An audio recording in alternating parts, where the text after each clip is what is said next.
Hello there, ladies and gentlemen, and welcome once again to another episode of The Cider Drinker. And today I am back to doing another cheap supermarket cider. If you can't guess by the name on my chalkboard there, yes, it is back to the co-op or cooperative, trying out a can of their cider.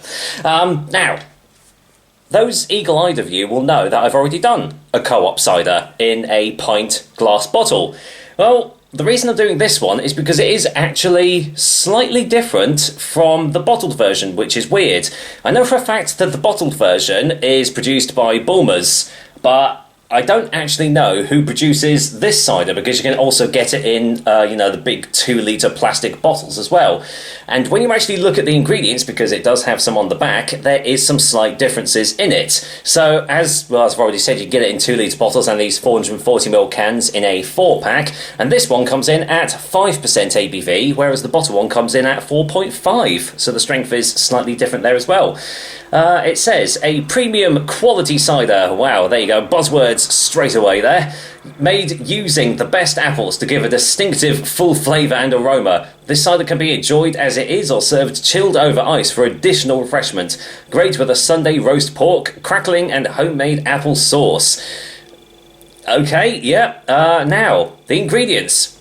In the bottle one, I believe it had caramelised apple juice from concentrate.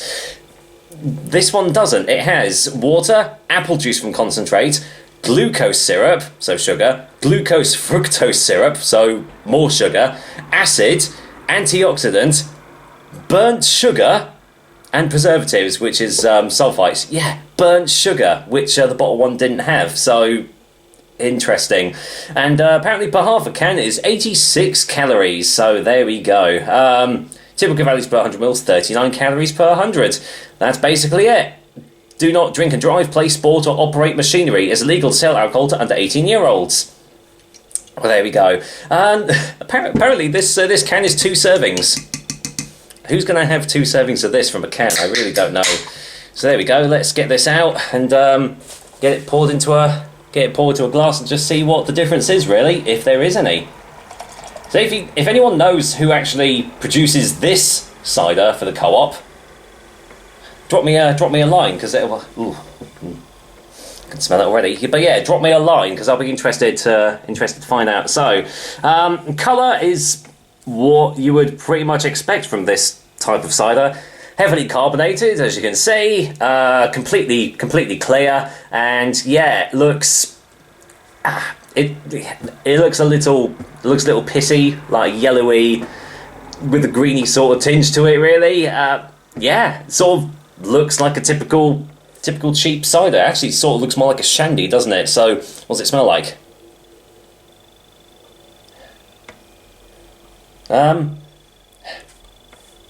It smells slightly dry.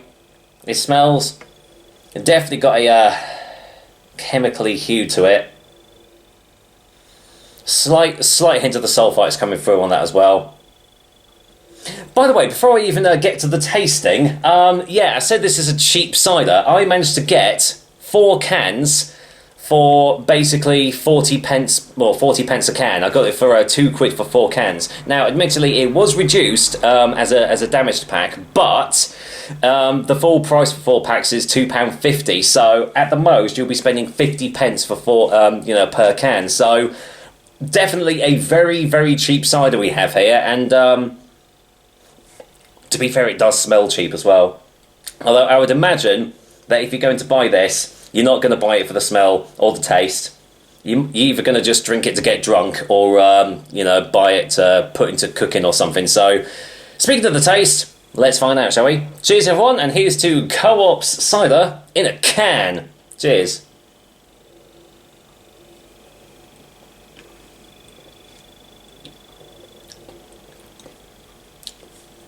It's sharp, slightly bitter. Not really a whole lot going on, to be fair.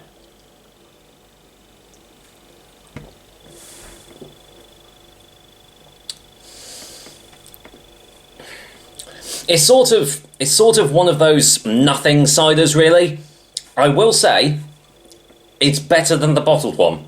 The bottled one was just, well, not going to give too much away. There'll be a card at the top if you want to see my review on that one, but it's not as bad as that one.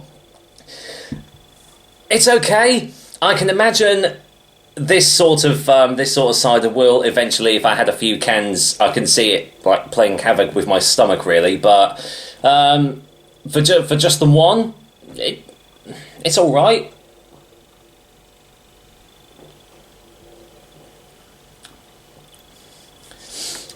Yeah, it's just sort of,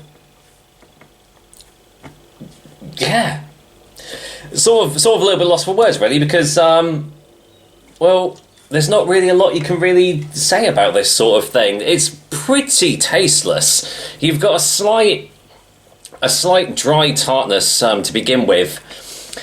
The chemical aroma is in the taste as well. There's sort of an undertone of chemicals to this. You're not really getting any of the sulfites, thankfully.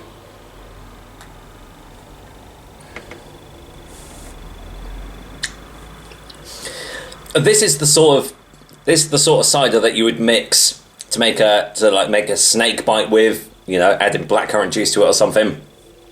The heavy carbonation already, I can already feel it down in my gut, where it's sort of gonna come out one way or the other later on.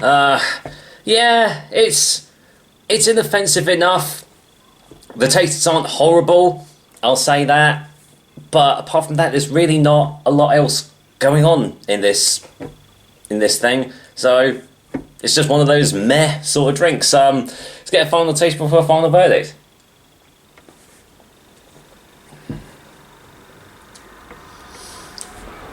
Yes, oh, pardon me. Yeah, as you can tell, very heavily carbonated. You're going to get that in these sorts of drinks. Yeah, not a lot else I can really say about it. It's pretty non-existent. I don't know what the burnt sugar added to the taste, because I don't get any taste of like sugar or anything.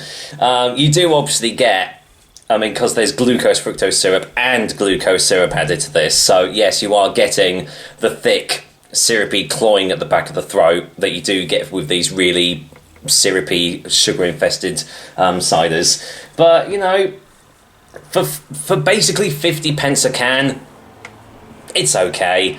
Just don't go into this expecting any miracles, because you're not going to get it. So what I will say is it is better than the bottle one. So if you are interested in one of the two, I would say go for this one instead of the bottle one. But I mean, you know, who's to stop me from getting both? So there we are. As for this one, for a final verdict, I'm going to go and give Co-op's canned cider, whoever it's made by, I'm going to go and give it a 3 out of 10.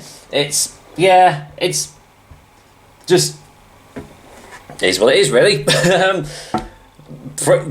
I've got to say, this is pretty much one of the hardest reviews to do, really, because it's one of those ones where you just, you know, you sort of know what you're expecting going into this, so that's basically it, really. That's another episode of The Cider Drink for you guys. Hope you liked it, and as usual, I will be back with another delicious and tasty cider soon. Until then, unsure whether I'm actually going to finish this or not. I know the wife does like this, so I might just fob the glass off to her. So, take care, guys. Till next time.